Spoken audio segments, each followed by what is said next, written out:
Speaker के मां घुराइण चाहींदमि doctor Maqbool हालेपोटो president of Sana sir महिरबानी करे तव्हां अॻियां अचो। अस्सलाम वालेकुम, नमस्ते, सत श्री अकाल।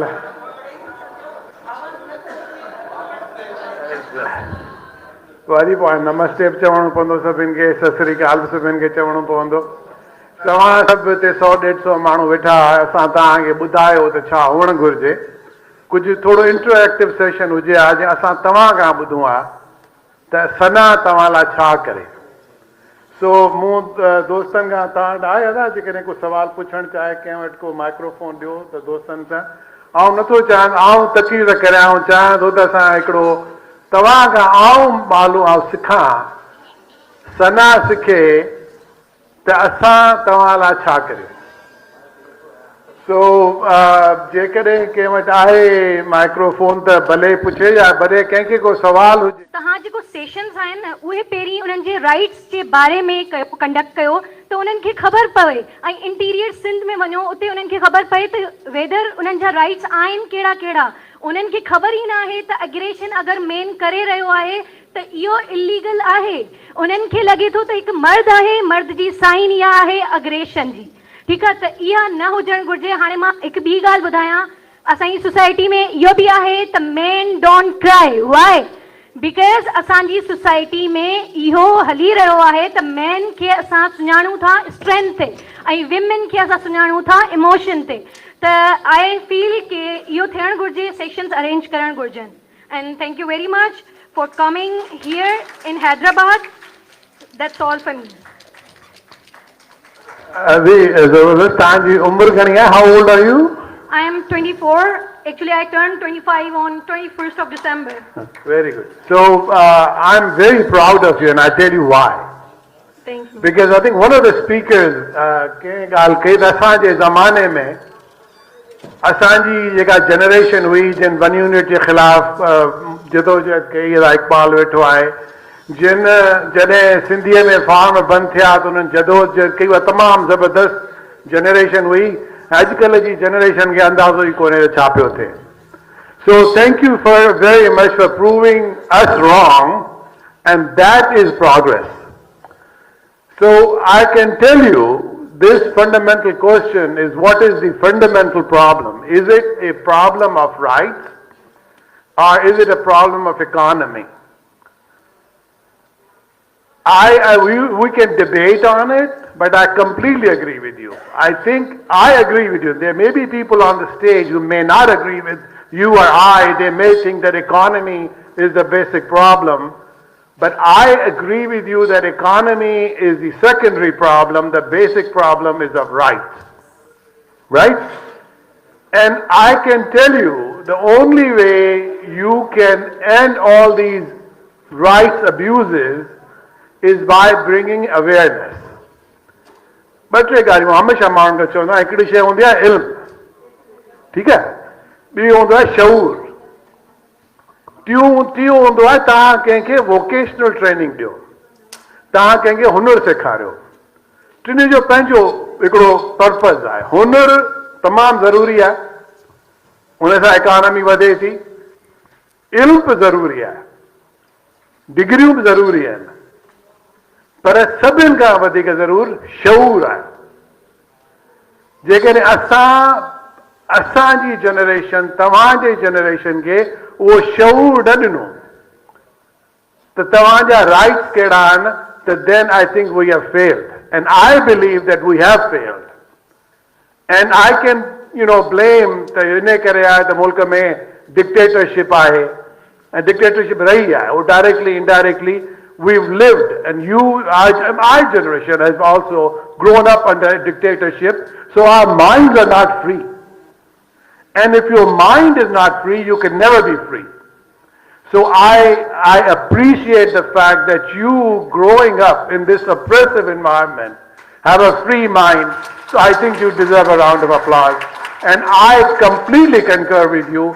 Next time we'll have a session, it'll be basically on everybody's rights, and the rights of the section of the society that are most oppressed. Right? And that oppression could be on the basis of gender, that oppression could be on the basis of religion, that oppression could be on the basis of language. And कंहिं जीअं असां मुंहिंजे मथां नसीर ॻाल्हि कई त असां हिन धरतीअ ते जेके इंडिजिनस माण्हू रहनि था, especially Sindhi, we are under so many layers of oppression, and our women are the worst, living under the worst of oppression, because we, the oppressed Sindhi men, are oppressing our own women, which is the worst thing we can do. So we have to do some introspection. असांखे पहिरीं पंहिंजे ॾिसणो पवंदो, ऐं उन खां पोइ जेके those who are oppressing us, we have to have the courage to stand up against those. So thank you very much. ॿियो को सवाल जीअं दी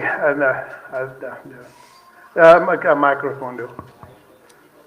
And my apologies to the organizers. I know this was not the format, but I think instead of me giving you a lecture, this is a much better way of interacting. Adi tव्हां microphone तव्हां ईअं ॻाल्हायो, अदी थोरो ज़ोर सां ॻाल्हाइजो.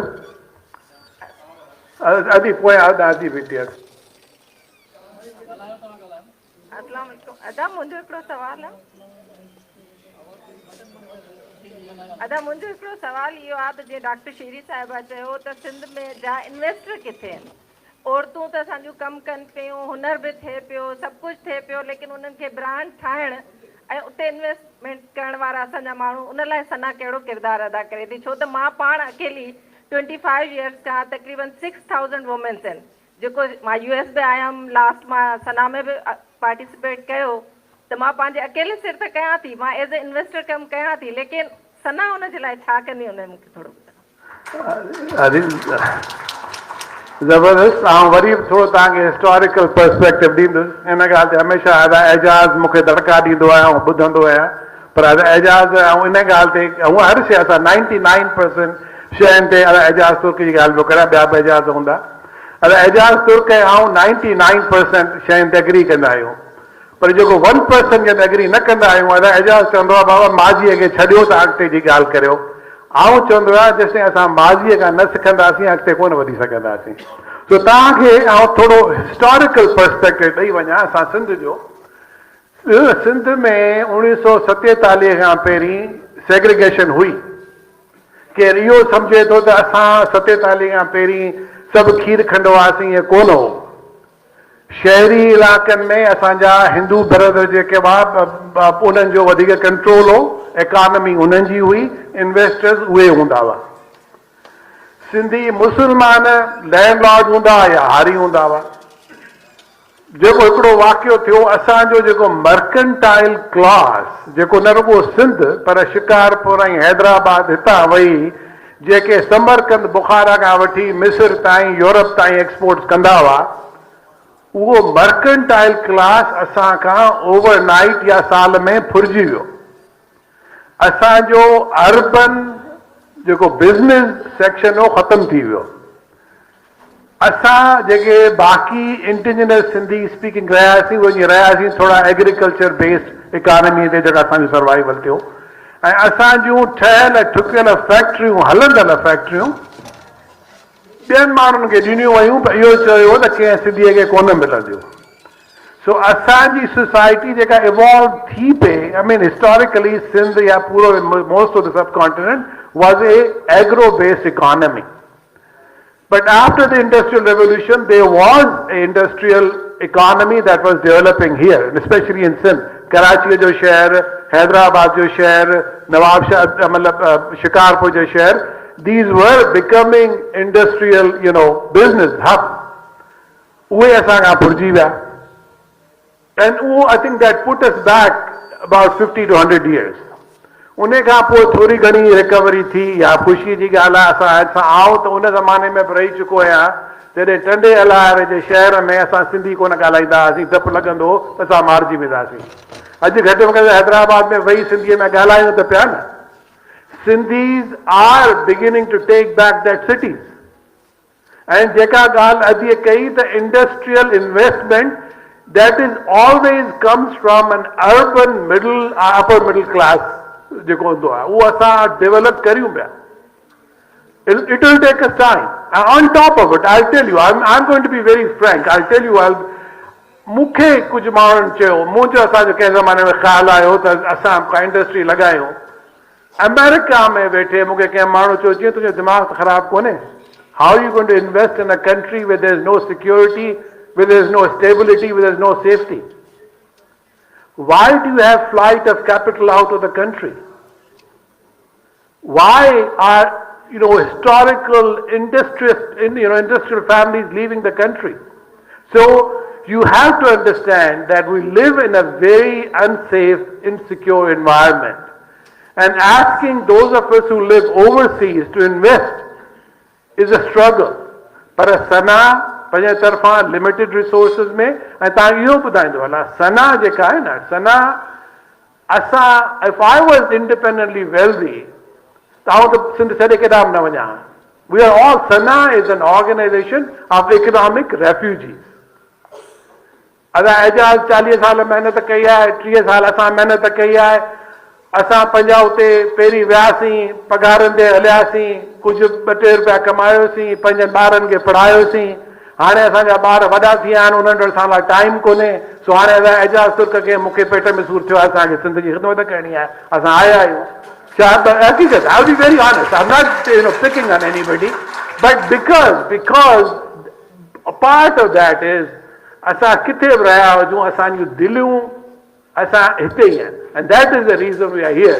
And we are, and I am happy to share with you that Sana, after 40 years, is now in a position where it should give back, and we'll do our best. I'm not saying we don't have, we're not a bunch of independently wealthy individuals, but now that we have something to give back, we'll definitely give back. त हुननि चयो त women जे लाइ जेको domestic violence जा जेका session आहिनि उहे रखिया वञनि. त NGO आहे बैठक, त उन्हनि में मूं कमु कयो आहे, त उन्हनि जा डिफरेंट जेके आहिनि उहे सेशन थींदा आहिनि. त मूं पंहिंजे ॻोठ में उहे सेशन हलाया आहिनि. जीअं फीमेल जे लाइ डोमेस्टिक वायलेंस ते सेशन हलियो, ऐं निकाह नामा राइट्स ते सेशन हलियो. त बाबा निकाह जेको आहे उहो तव्हांजो थिए थो ऐं मेल जो थिए थो, न की तव्हांजी पूरी फैमिली जो. तव्हांखे पंहिंजा जेके शर्तूं आहिनि उहे तव्हांखे रखणु घुरिजनि त तव्हां जूं शर्तूं कहिड़ियूं आहिनि ऐं अॻिते हली तव्हां कीअं हलंदा. उन खां बाद में जेके सेशन असांजा हलिया, SR ते हलिया, मेंटल हेल्थ ते बि सेशन हलायो. त असांजे मुआशिरे में काफ़ी फीमेल स्ट्रेस में, डिप्रेशन में आहिनि, एंज़ाइटी जो शिकार आहिनि. त उन्हनि खे हील कीअं कजे उहो तरीक़ो असां सिखियो ऐं उन मूं फीमेल खे ऐं बल्कि असांजूं जेके नियाणियूं आहिनि इन्हनि खे बि सेखारियो, जेके स्टूडेंट्स आहिनि. त उन्हनि में हिननि खे मूं बाक़ाइदा हिकिड़ी मेडिटेशन बि सेखारी. त डिफरेंट असांजा सेशन बाक़ाइदा हलिया आहिनि. ऐं आउं तव्हांखे बि चवंदसि त बैठक में जेके तव्हां अप्लाई कयो था, तव्हांजी हिकिड़ी विश आहे त आउं हिननि फीमेल खे अॻिते आणियां, त तव्हां उन में ज़रूरु कमु कयो. उहे टोटल 8 सेशन हूंदा आहिनि, हर महीने हिकिड़ो सेशन हलंदो आहे. ऐं ॿियो सर, मुंहिंजी तव्हां सना सां हिकिड़ी रिक्वेस्ट आहे, गुज़ारिश आहे त पूरी टीम डॉक्टर सुमार खुसो ॻोठ ते विज़िट करे. ऐं ॿी हिकिड़ी गुज़ारिश आहे तव्हां सां त जेके सेशन मूं हलाया उन में हिकिड़ी कमी कहिड़ी रहिजी वई आहे त फीमेल जेके आहिनि उहे इंडिपेंडेंट कोन आहिनि, उहे अञा बि पंहिंजे मेल ते ई डिपेंड आहिनि. हाणे छा थींदो आहे जो तक़रीबन साल में हुनखे 2 वॻा मिलनि था जेके उहे पूरो साल पाइनि थियूं. इहा हिकिड़ी हक़ीक़त आहे. त हुननि जी हिकिड़ी ख्वाहिश आहे त असांखे अहिड़ो ज़रियो मिले जंहिंमां असीं पंहिंजी अर्निंग करियूं. मैम शाहिदा साहिबु, हिकिड़ी मुंहिंजी रिक्वेस्ट आहे त मैम असांजे ॻोठ में हिकिड़ो अहिड़ो प्रोग्राम करायो वञे छोकिरियुनि जे लाइ ऐं फीमेल जे लाइ, त असां उन्हनि खे हुनर बि सेखारियूं जंहिंमां हो पंहिंजी कमाई करे सघनि. Thank U. ॿियो को सवाल? कंहिं दोस्त पे सवाल? साईं जी बिल्कुलु, साईं युसुफ़ानी साहिबु. वर्सी साईं डॉक्टर मक़बूल हालेपुटो साहिबु मुंहिंजो क्लास फेलो, SNCA जो मुंहिंजो यार, उन ॾे वंदे ॻाल्हियूं कोन था कयूं. पर ॻाल्हि इहा आहे त साईं साना हिकिड़ी NGO आहे, INGO, इंटरनेशनल NGO आहे. ऐं मुंहिंजे ख़्याल में उनखे फोकस 2-3 पॉइंटनि ते करणु खपे. उहो फैलाए पाण खे घणो न. असां उहे जेके फ्रूटफुल थियनि ऐं जेके असांजी सोसाइटीअ खे, सिंध जे सोसाइटी समाज खे कुझु शयूं ॾेई सघनि। उन में इहो आहे त हिकिड़ो तव्हां उन्हनि स्कूलनि खे सपोर्ट कयो या ओड़ा स्कूल हुजनि जंहिंमें औरतुनि जी तइलीम या छोकिरियुनि जी तइलीम तमामु घणी हुजे, ओड़ा उहे पंहिंजो हितां जा जेका आइकॉन आहिनि जिन जा नाला अवी वठो था उन्हनि खे सपोर्ट कयो त उहे ख़ासि तौर ते छोकिरियुनि जी तइलीम खे वधाईंदे। नंबर 2, अवां कोशिशि इहा कयो त सिंधी माण्हू कराची शिफ्ट थियनि। उन जे लाइ अवां कराची में पंहिंजे ॾिसो न, जेकॾहिं अवां वटि पैसो आहे त, अदरवाइज़ इहे सभु शयूं जेके आहिनि से करे हले वेंदा आहियूं, असीं सभु सम्झूं था त अवां बि उतां थकियल आहियो ऐं असीं हिते रहिया पिया आहियूं, असांखे ख़बर आहे हितां जी कहिड़ी सूरत हाल आहे। अवी त हलिया वेंदा आहियूं, हिते एॾी सपरेशन आहे जो असीं हिकिड़ो जेको न सोशल मीडिया ते हिकिड़ो को कैप्शन अचे थो उनखे फॉरवर्ड नथा करे सघूं। You don't know, you know the situation of here but it's very difficult to work here, सभिनी ख़बर आहे। तंहिंजे करे महिरबानी अवी INGO हुयो, अवी INGO जो ई कमु कयो या ऐं हिते अहिड़ो सूरत हाल पैदा कयो जो माण्हू समाजी चेंज लाइ माण्हू पैदा कयो, उहे रखो। फ़लसफ़े जो इब्तिदाई कोर्स जेको आहे उन जे लाइ के स्कूल खोलियो, एथिक्स जा स्कूल खोलायो त असीं चोर ठग बेईमान कूड़ा धोखेबाज़ न थियूं ऐं असीं मुनाफ़िक़ न थियूं। मुनाफ़िकी तमामु घणी आहे, NGOs में बि घणी आहे, INGOs में बि घणी आहे। तंहिंजे करे महिरबानी अवी ओतिरो ऐं फोकस कयो किन 3-4 पॉइंटनि ते, अवांजी वॾी महिरबानी थींदी। जेकॾहिं कराची माण्हू शिफ्ट कराए वञो, 10,000-5,000 माण्हू कराची शिफ्ट कराए ॾियो असांखे पंहिंजे ख़र्च ते, अवांजे ख़र्च ते, अवांजी वॾी महिरबानी थींदी। Thank you very much. तो आऊं थोरो वर्सीअ जो तारुफ़ कराईंदो हलां। वरिसां पढ़ंदा हुआसीं, ज़ियाउल के ज़मानो हो कराचीअ में, सिंध मेडिकल कॉलेज में असां हुते ठाही सिंधी मेडिकल एसोसिएशन, जंहिंजो वर्सी महिल असांजो सदर हो। ऐं वर्सी महिल असां कुझु ॾींहं जेल में बि गॾु काटिया, त जेल में बि इहा दड़का ॾींदो जेको हींअर बि दड़का ॾिए था, ॾे दड़का, छा था करे सघूं, तोखे वर्सी वॾो माण्हू ई ॿार। हाँ भाई, मां जो सवाल आहे। साईं कंहिं वटि ॻाल्हाए माइक्रो मां वटि आहे। साहब अवांजी महिरबानी, मूंखे ॻाल्हाइण जो मौक़ो ॾिनो अवां।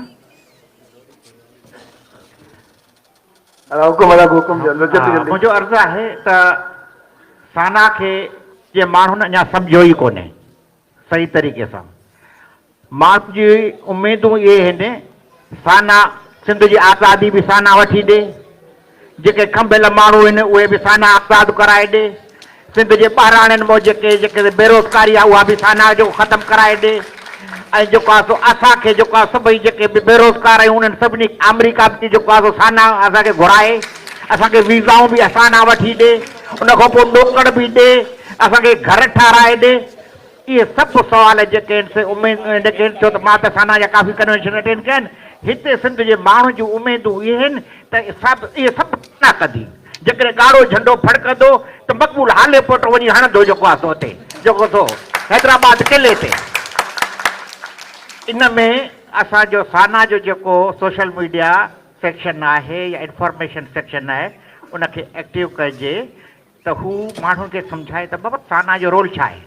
छो त अमेरिका में त एलिट क्लास ई वेंदो, जिन खे सिंध जे माण्हुनि जे ॻोठाणनि जे न फातिमा सां जेको आहे सो हुनजी परवाह हूंदी, न कंहिं जेको आहे सो हिनजी जेके असांजी न्याणी वेठी आहे हिनजी परवाह हूंदी। एलिट क्लास हूंदो, हुनजी पंहिंजी ज़िंदगी।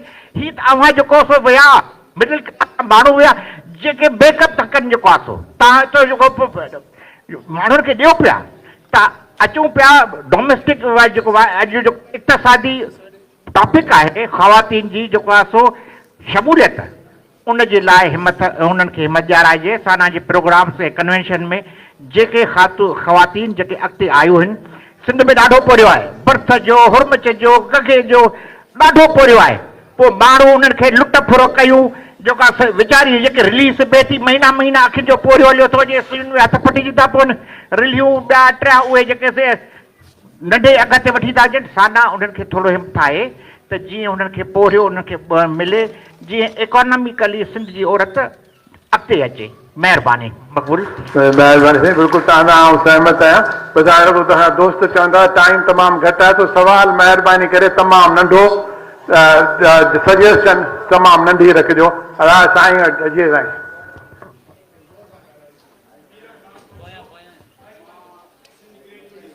हेलो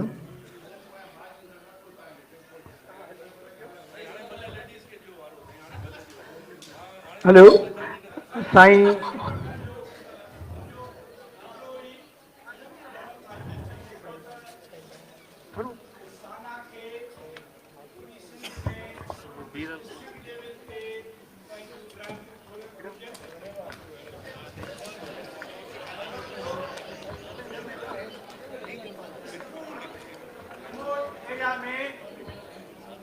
रिमोट एरिया में न्याणियुनि जा उन में भली थर हुजे काछो हुजे या जेके बि रिमोट एरिया आहिनि जिथे उते न्याणियुनि जा प्राइमरी स्कूल खोलणु घुरिजनि उन में सिगा सिंध ग्रेजुएट बि खोलिया आहिनि रनीकोट में बि असांजो हलनि पिया पर असां साना जे प्लेटफॉर्म ते बि न्याणियुनि जा प्राइमरी स्कूल जेकॾहिं खुलंदा त इहो जेको आहे वॾो कमु हूंदो ऐं बाक़ी जेको मैडम शीरीन चयो त इन्वेस्टमेंट कुझु कनि हाणे इन्वेस्टमेंट जे हवाले सां उहो इहो मां इहो चवंदुसि त हिते असांजी रियासत जेकी आहे उहा जीअं नूरियाबाद में 100 खां वधीक हुयूं फैक्ट्रियूं जेके हींअर वञी 4 लाइ 5 बतियूं ख़तमु थियूं कोटड़ी में उहे मिलूं जेके हुयूं वीचारा मज़दूर वीचारा तबिके वारा हुआ उहे हलिया विया उन्हनि खे माना भताखोरी गवर्नमेंट जी भताखोरी ॿियनि जूं करे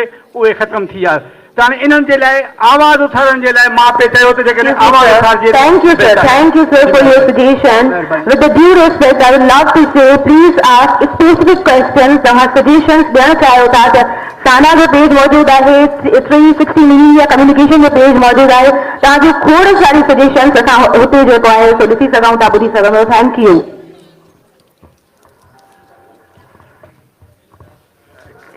तो सवाल एजाज सर करा एजाज तव्हां सवाल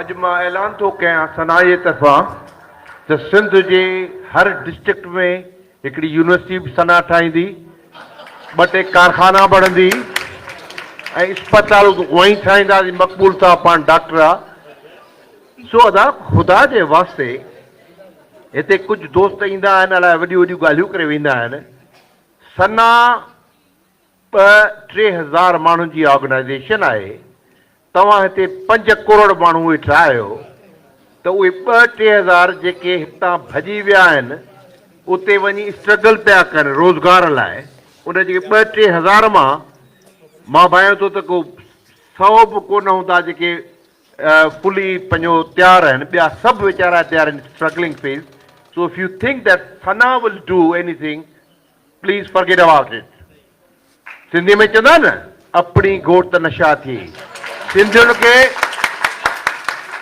खे हिते कुझु करिणो पवंदो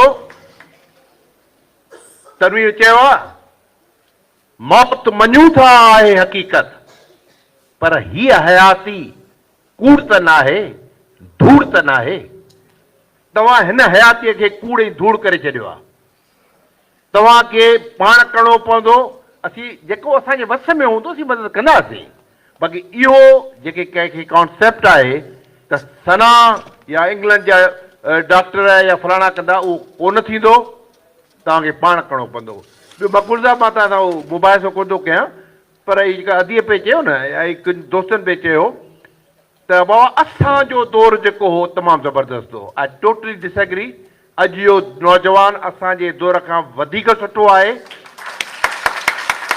वधीक क़ाबिल आहे अॼु सिंध में चयो त अॻे स्कूल हूंदा हाणे कोन्हनि खे सॼो कूड़ आहे अॼु सिंध में कुछ में स्कूल आहिनि मां बि सेवण तबके जो आहियां सेवण में जॾहिं असीं हूंदासीं डिग्री कॉलेज बि कोन हूंदो कुझु कोन हूंदो कॉलेज बि कोन हूंदो त इहो चवणु त अॻे हूंदो हाणे कोन इहा सॼी बकवास आहे हाणे काफ़ी अपॉर्चुनिटीज़ आहिनि वधीक थियणु घुरिजनि सो इहो चवणु त अॻे ज़बरदस्त हो अॻे जो शागिर्द ज़बरदस्त हो ईअं कोन्हे को ऐं सल्यूट अॼु जे नौजवान खे अॼु जो नौजवान वधीक होशियारु आहे वधीक महिनती आहे वधीक रोशन ख़्यालु आहे ऐं महिनत जारी रखो महिरबानी बिल्कुलु एजाज तव्हां सां बिल्कुलु सहमत आहियां ऐं तव्हांखे ॿुधायां थो असां हुते हिकिड़ो नेटवर्क ऑनलाइन शुरू कयो सिंधी स्टूडेंट्स नेटवर्क जो हिकिड़े साल जे अंदरि असांखे ख़बर पई त अमेरिका में हिन वक्त के 55 सिंधी स्टूडेंट्स आहिनि जेके उते PhD पिया कनि, जिन जी असांखे ख़बर कान हुई। असां हिकिड़ी ऑर्गेनाइजेशन ठाही फिवना जे नाले सां, physicians of Indus valley north America, त जेके नवां हितां मेडिकल ग्रेजुएट अचनि था असां उन्हनि खे हेल्प करियूं त के रेजिडेंसीज़ में कीअं वञनि। ऐं गुज़िश्ता 3 सालनि में हर साल ऑन दी एवरेज 150 सिंध जे उन्हनि मेडिकल स्कूल्स मां जेके पसमानदा इलाइक़ा आहिनि, नंढड़ी असां जीअं अधी लफ़्ज़ कयो यूज़ इंटीरियर सिंध, अधी इहो कॾहिं बि न कजो। सिंध हिकिड़ी आहे, सिंध न इंटीरियर आहे न एक्सटीरियर आहे, सिंध जा अंडर सर्व्ड एरियाज़ आहिनि। पर अंडर सर्व्ड एरियाज़ जे मेडिकल स्कूल्स मां 150 सिंधी मेडिकल स्टूडेंट्स खे रेजिडेंसी मिली, जंहिंमां 90% छोकिरियूं हुयूं। इन खां वधीक तव्हांखे छा खपे? सो हर ॾिसो ॻाल्हि इहा आहे त जॾहिं कंहिं क़ौम ते, बसि आख़िरी कमेंट कंदुसि, पोइ हिकिड़ो आख़िरी सवाल कंदासीं, जॾहिं का क़ौम ॿिया सभु आसरा छलाए छॾींदी आहे, जॾहिं उन क़ौम जो रियासत ते, हुकूमत ते, कंहिं ते को भरवसो कोन रहंदो आहे, त उहा क़ौम पोइ इंडिविजुअली वधाई कंदी आहे। सो जेकॾहिं तव्हां मां केरु सम्झे थो त असां में उहा इंडिविजुअलिज़म वधी वई आहे, त इहा हक़ीक़त आहे। And that is not a bad thing. And that individuals, when they grow, will then collectively benefit the whole nation. So I am very happy and I am very confident that we are not just a surviving nation, we are a thriving nation and we'll continue to thrive. The Shah Sain तव्हांखे ॿुधाईंदो न, तव्हां माण्हुनि खे चवंदो आहियां त तव्हां लियो टॉल्स्टॉय खे पढ़ो, तव्हां शेक्सपियर के पढ़ो, तव्हां रविंद्रनाथ टैगोर के पढ़ो। इंसानी तारीख़ में मुंहिंजे मुताले में को अहिड़ो शाइर, को अहिड़ो राइटर, को अहिड़ो ऑथर कोन आयो आहे जंहिं सॼो पंहिंजो मैसेज 7 औरतुनि ते लिखियो हुजे। शाह साईं उहो आहे जहां जो दुनिया जो हर इंसानी कैरेक्टर तव्हांखे औरत जे रूप में थो ॾेखारे। तव्हांखे जेकॾहिं मुहबत सिखणी आहे वतन सां, तव्हां मारवीअ खां सिखो। तव्हांखे हिमत सिखणी आहे, तव्हां ससीअ खां सिखो। तव्हांखे होशियारी सिखणी आहे, तव्हां मोमल खां सिखो। तव्हांखे निवड़त सिखणी आहे, तव्हां नूरीअ खां सिखो। तव्हांखे सिखणो आहे, तव्हां सोरठ खां सिखो। तव्हांखे सिखणो आहे, तव्हां लीला खां सिखो। तव्हांखे छा साईं हर शइ, त सिंधी औरत के क्या बि रीज़न कान्हे त उनखे को बि अहसास कमतरी हुजे। सो शाह साईं जो तव्हांजो हिकु आख़िरी शाह साईं जो शेर आहे। शाह साईं चए थो त सुहिणीअ मां, चए थो त कंधीअ उभियूं केतिरियूं साहड़ साहड़ कनि, किनी सांगो साह जो के घोरियसि चयो घिड़नि, साहड़ संदो तिन जे गागा आहे गिड़नि जे। हाणे तव्हां इमेजिन करियो, I just describe this scene that Shah Sain is trying to describe. Shah Sain चए थो त कंधीअ उभियूं केतिरियूं साहड़ साहड़ कनि, चए थो कंधीअ ते त सभई सुहिणियूं बीठियूं आहिनि जेके साहड़ साहड़ हुजे त माण्हू साह हुजे जंहिंमें, जेको इंसान जी मोहबत हुजे, जेके साहड़ साहड़ कनि पियूं कंधीअ ते। जे किनी सांगो साह जो के घोरियसि चयो घिड़नि, उन्हनि मां त घणेई घिड़नि ई कोन थियूं, छाकाणि त हुनखे इहो डपु आहे पंहिंजे साह जो त घिड़ंदियूंसीं त ॿुधी वेंदियूंसीं, मरी वेंदियूंसीं।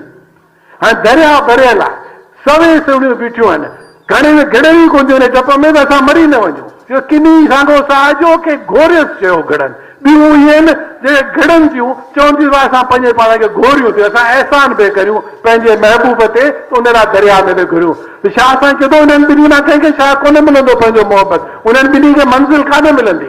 मंज़िल कंहिंखे मिलंदी त जेके घाघा आहे घिड़नि जे, साहड़ संदो तिन घाघा आहे घिड़नि। घाघा आहे छा आहे? घाघाइण मतलब खुशी, laughter, खिलन। घाघाइण is when you're in a state of ecstasy, when you lose yourself and you jump. त जॾहिं सुहिणी मेयार सां मिलण वेंदी त उहा उन स्टेट में वेंदी when she completely gave herself up, when she stopped worrying, she had no fear. So तव्हांखे ऐं पंहिंजे भेणनि खे, पंहिंजनि सिंधी जेके तव्हांजी औरतूं आहिनि, इन्हनि खे चवंदुसि तव्हां सिखो सुहिणीअ वांगुरु दुनिया जा सभु डप ख़तम करे तव्हां दरिया में ईअं गिरो जो तव्हां घाघाईंदा रहो इन state of ecstasy. Thank you very much.